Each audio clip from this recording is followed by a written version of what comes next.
بسم اللہ الرحمن الرحیم۔ السلام علیکم۔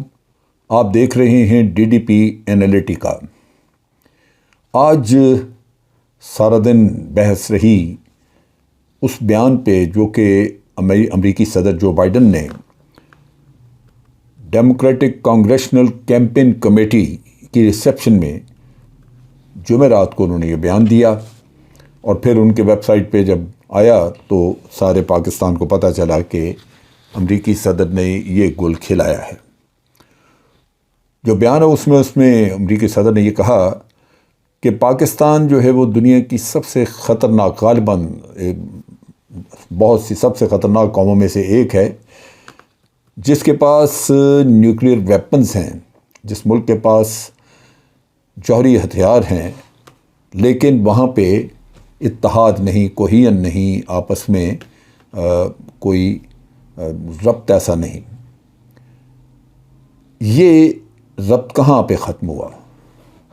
یہ ذہن میں رکھنا چاہیے کہ جو صورتحال آج ہے وہ رجیم چینج کا نتیجہ ہے۔ رجیم چینج سے پہلے ایسا مسئلہ نہیں تھا۔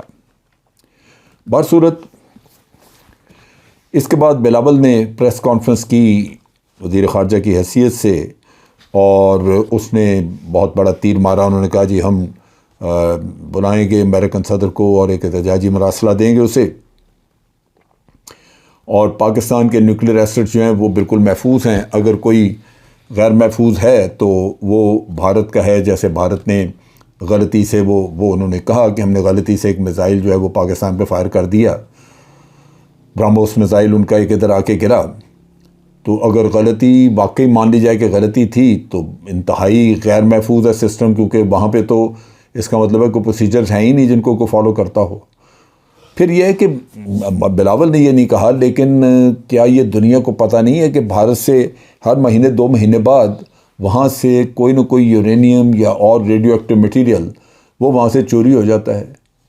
شمالی کوریا کو بھی انہوں نے بیچا، تائیوان میں یہ پکڑے گئے، خود انڈیا میں کئی دفعہ ان کی کنسائنمنٹس پکڑی گئی ہیں جو کہ بھارت کرتا ہے۔ لیکن وہ بھارت کا نام کیوں لے؟ بائیڈن کا یا امریکہ کا جو ڈیزائن، جو ان کی پلان ہے، وہ پاکستان کے نیوکلیر پروگرام کو ختم کرنے کی ہے، بھارت کا نہیں۔ بھارت کے ساتھ انہوں نے معاہدے کر لیے، ان کا نیوکلیر پروگرام تو انہوں نے مان لیا، تسلیم کر لیا کہ جی یہ نیوکلیر پاور ہے۔ آپ کو نہیں مانا۔ اب وہاں پہ بلاول جو ہے وہ بات کر رہے ہیں کہ جی انٹرنیشنل جو اٹامک انرجی ایسوسیشن ہے اس کے جتنے بھی قوانین ہیں ہم اس کی پابندی کرتے ہیں، جو انہوں نے پروسیجرز بنائے ہوئے ہیں ہم سارے ہمارے پورے ہیں، اور اس کو انہوں نے ان چیزوں کو سرٹیفائی کیا ہوا ہے۔ لیکن سائملٹینیسلی بلاول دفاع بھی کر رہا ہے کہ جی ہم نے امریکہ کو انگیج کیا ہے، ہم بات چیت کر رہے ہیں، بات چیت بڑی اچھی ہے، چلتی رہنی چاہیے۔ اور ساتھ یہ کہ امریکہ کے صدر نے جو بات کی ہے وہ کوئی سرکاری فنکشن نہیں تھا جہاں اس نے کی ہے، وہ غیر رسمی بات چیت تھی۔ یہ وہ ساری کہانیاں ہیں جو کہ اس کو کور اپ کرنے کے لیے آپ کر رہے ہیں۔ کیا یہ ضرورت ہے کہ ہم اس طرح کی بحث میں الجھیں کہ امریکی صدر نے کہاں کہا اور کیوں کہا، اور نہیں یہ جگہ اس کی وہ نہیں تھی اور سرکاری فنکشن نہیں تھا، غیر سرکاری تھا؟ بھائی ان کے ذہن میں جو ہے، جو ان کی پلان جو کچھ ہے وہ اس کے منہ سے نکل آیا۔ اگلے دن حسین حقانی جو کہ امریکہ کا چیلا ہے وہیں ہوتا ہے، وہ ایک انٹرویو دے رہا تھا، اس میں اس نے 2 ہی باتیں کی۔ اس نے کہا پاکستان کے ساتھ اور امریکہ کی کوئی دلچسپی نہیں ہے، پاکستان کے ساتھ 2 ہی نکات ہیں جس کی وجہ سے امریکہ کی دلچسپی ہے۔ ایک یہ کہ پاکستان کا نیوکلیر پروگرام، اس نے باشگاف الفاظ میں یہ بات کی، اور دوسرا پاکستان کی جغرافیائی لوکیشن۔ اب جغرافیائی لوکیشن میں وہ چائنا کا قصہ ہے، تو دونوں ہی رونا ہم روتے رہے، دونوں ہی باتیں ہیں جو ہم کہتے رہے کہ جناب یہ رجیم چینج میں جو سازش ہے اس میں 2-3 چیزیں ہی ہیں۔ ایک تو یہ کہ پاکستان کو چائنا سے دور کرنا ہے کیونکہ جغرافیائی لوکیشن آپ کی اس کے قریب ہے۔ دوسرا یہ ہے کہ آپ کا نیوکلیر پروگرام، کیونکہ بھارت کو اس سے تکلیف ہے۔ تو یہ اس میں کوئی صفائی پیش کرنے والی کون سی بات ہے کہ آپ کہیں کہ اس نے سرکاری فنکشن نہیں تھا جس پہ یہ بات کی؟ نیوکلیر سیفٹی کا ہمارا ریکارڈ 1000 درجے بہتر ہے بھارت سے۔ کبھی یہاں پہ کوئی نیوکلیئر مٹیریل، کوئی ریڈیو ایکٹیو مٹیریل کبھی نہ چوری ہوا، نہ کسی نے کبھی ادھر ادھر دیکھا۔ سیفٹی سیکورٹی اور کمانڈ سٹرکچر، ہمارا کمانڈ سسٹم بہترین ہے، اور یہ امریکہ کو پتہ ہے، سب کو پتہ ہے۔ یہ پاکستان کا میزائل پروگرام بھی سیف پروگرام ہے، کبھی کوئی میزائل دائیں بائیں ایسے نہیں جا کے گرا۔ بھارت کا اب بالکل تازہ ایشو ہے۔ اس میں کہنا کہ نہیں ہمیں بہت ساری اپرچونٹیز ملیں گی اور جہاں ہم امریکہ کے ساتھ بات چیت کر لیں گے، اب صرف ہمیں اس کا امبیسڈر بلا کے یہ کہانی کرنی چاہیے، یہ ڈر تھا ہمیں ہمیشہ سے کہ کوئی کمزور حکومت یا حکومت جو امریکہ کی ماں پہ یہاں پہ آئے گی، وہ آ کے لازماً امریکہ کی وکالت کرے گی، اور امریکہ ان کو حکومت میں یہاں لانے کے لیے سب حربے استعمال کرے گا، پیسہ بھی لگائے گا، صرف اس لیے کہ اس کو یقین ہوگا کہ وہ اس کے معاملات، یعنی اس کے مفادات، امریکہ کے مفادات کے لیے کام کریں گے، پاکستان کے مفادات کے لیے نہیں کریں گے۔ جس طرح کا ڈھیلا ڈھالا رویہ اس نے بلاول نے دکھایا ہے، اسے لگتا یہ ہے کہ کہیں نہ کہیں کوئی بات چیت بعد میں طے ہو سکتی ہے۔ فی الحال تو یہ بات کی گئی ہے، اور اسی میں وہ جیسے کہتے ہیں کہ دیگ میں سے آپ ایک دانہ دیکھتے ہیں کہ بھئی یہ پک گئی یا نہیں، تو یہ وہ غالباً ہے کہ ریئیکشن وغیرہ اس پہ دیکھا جائے گا، اس کے بعد بات ہوگی کہ آگے کیا کرنا ہے۔ میں نے اپنی ویڈیوز میں پہلے بھی کہا ہے کہ امریکہ انیشلی آپ کو کہے گا کہ آپ NPT پہ سائن کر دیں۔ اچھا، اب یہ جو بات چیت ہے اس کو آپ اسی تناظر میں دیکھیں جہاں اسحاق ڈار بھی گئے ہوئے ہیں کہ جناب ہمیں ری شیڈولنگ کروا دیں 27 بلین کی۔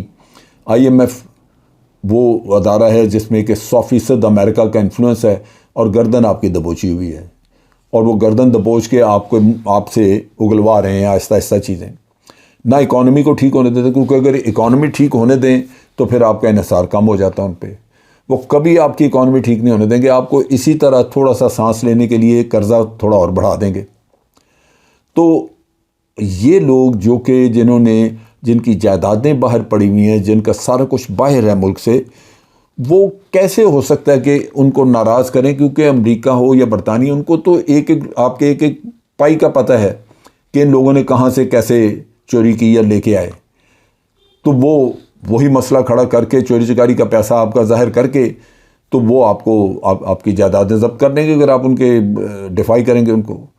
وہاں پہ امریکہ میں کتابیں لکھی جا چکی ہیں، جب ایک آتھر کتاب لکھتا ہے وہ اس کے پاس سارے ذرائع موجود ہیں، اور آج دن تک کسی کی کتاب ان میں سے کسی نے چیلنج نہیں کی۔ جب کتابیں موجود ہیں جو مارکیٹ میں بک رہی ہیں، مل رہی ہیں، تو حکومتوں کو نہیں پتہ ہوگا؟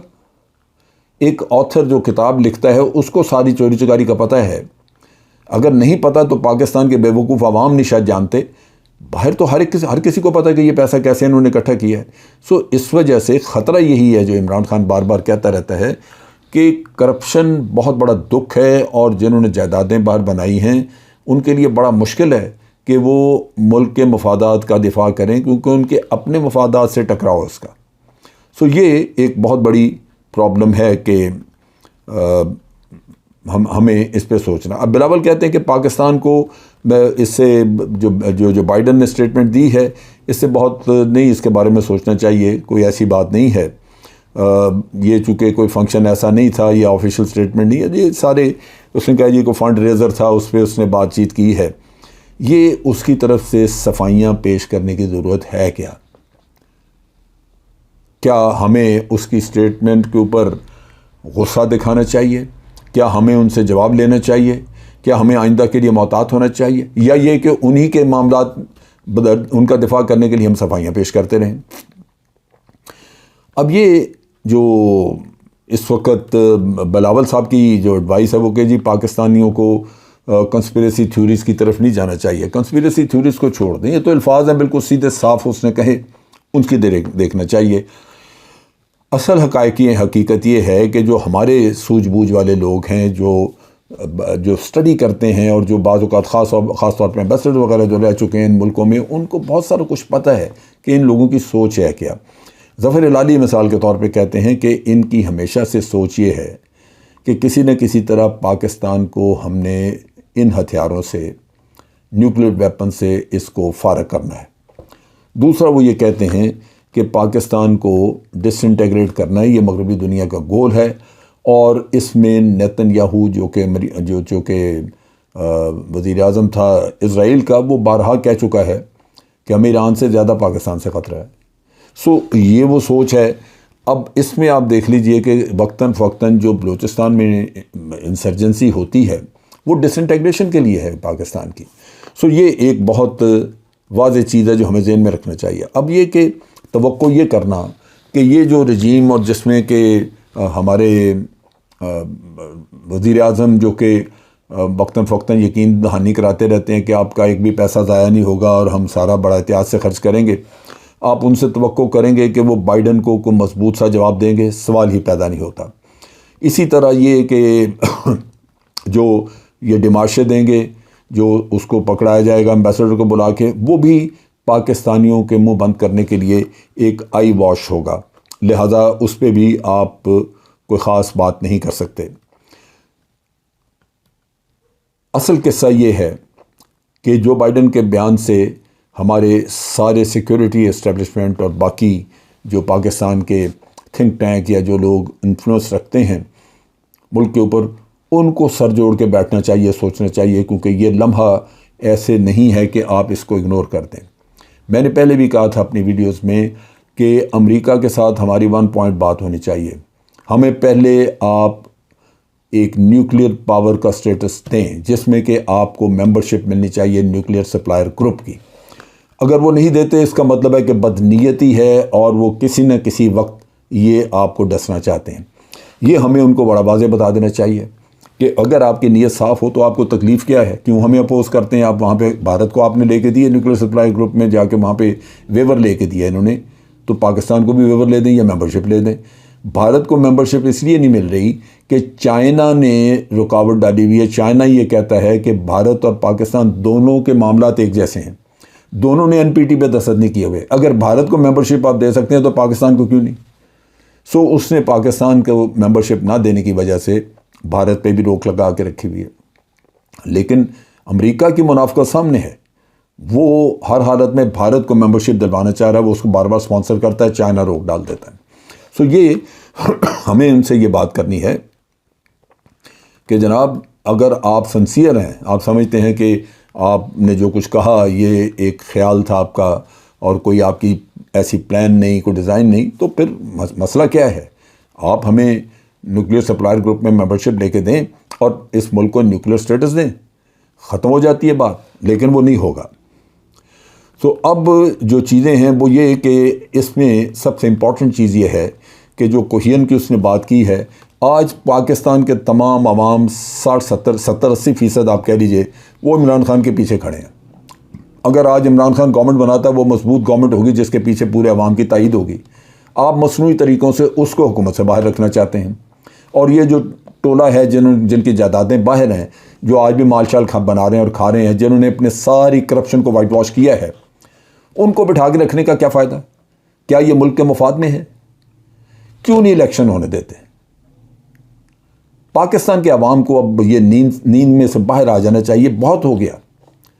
مجھے لوگ کہتے ہیں کہ ہمارے عوام جو ہیں یہ ویسے بڑے نعرے لگائیں گے، جلسوں میں بھی جائیں گے، سب کچھ ہوگا، لیکن یہ وہ کام نہیں کر سکتے جو کہ دلیری کا ہوتا ہے کہ آ کے کھڑا ہو جائیں ایک مضبوط ارادے کے ساتھ کہ جناب یہ رجیم چینج ہمیں قبول نہیں ہے، آپ الیکشن کرائیں۔ تو یہ کرنا ہوگا ابھی اگر ملک کا آپ نے بچانا ہے۔ یہ ہمارے سامنے ہے، بائیڈن کے منہ سے جو الفاظ نکلے ان کو ایزیلی آپ ہضم نہیں کر سکتے۔ یہ بالکل واضح چیز آ گئی کہ رجیم چینج پہلے کوہین انسٹیبلٹی پاکستان میں پیدا کی، رجیم چینج کے بعد یہ حالات ہوئے کہ اب بالکل انسٹیبلٹی ہے، پھر دوسری طرف سوات اور دوسری جگہوں پہ ٹیررزم کا قصہ شروع ہو گیا، یہ بڑھتا نظر آ رہا ہے، اور اسی طرح آپ کی اکنامک انسٹیبلٹی اتنی زیادہ ہے، پھر رہ کیا گیا؟ آپ کو گردن سے پکڑ کے کہیں گے کہ جناب آپ NPT پہ دستخط کریں، پھر آپ کا ٹیررزم اور یہ چیزیں ہم سوچیں گے اس کے بارے میں۔ تو یہ پاکستان کو میرا خیال ہے اس چیز کو یہ ایک بڑی الارمنگ قسم کی بات ہوئی ہے، اس کو پلے باندھ لینا چاہیے اور ساری سوچ اس کے مطابق آگے لے کے چلنی چاہیے۔ یہ رجیم چینج وغیرہ جو ہے اس کو ٹوکر مار کے ایک طرف کریں، یہاں پہ کرائیں الیکشن، اس کے بغیر چارہ نہیں ہے۔ مضبوط گورنمنٹ جو آنکھوں میں آنکھیں ڈال کے بات کر سکے، یہ وہ قومی ہمارا ایجنڈا اس وقت ہونا چاہیے۔ اگر یہ نہیں ہے تو پھر میں سمجھتا ہوں کہ ہم اپنے ملک کے ساتھ مخلص نہیں ہیں، اور یہ ایجنڈا پاکستان کے عوام کو لے کے آگے چلنا ہوگا، کیونکہ مجھے ان لیڈرز وغیرہ میں یا حکومتوں میں بیٹھے ہوئے لوگوں میں کوئی بھی شخص ایسا نظر نہیں آتا جس کے اندر یہ خلوص ہو کہ اپنی ذات سے ہٹ کے اس ملک کے لیے سوچ رہا ہو، وہ نہیں ہے۔ لہٰذا میں پھر وہی کہتا ہوں کہ پاکستان کے عوام کو اپنے معاملات سنبھالنے چاہیے، اگر وہ سنبھالیں گے تو سب معاملات ٹھیک ہوں گے، لیکن اس کے لیے عوام میں شعور ہونا چاہیے، ان کو موقع کی نزاکت سمجھنی چاہیے، آئندہ آنے والے حالات کی سنگینی سمجھنی چاہیے۔ یہ دیکھیں گے تو وہ میں سمجھتا ہوں کہ پھر صحیح فیصلہ کرنے کے قابل ہوں گے۔ آج کے لیے اتنا ہی۔ افواج پاکستان زندہ باد، پاکستان پائندہ باد۔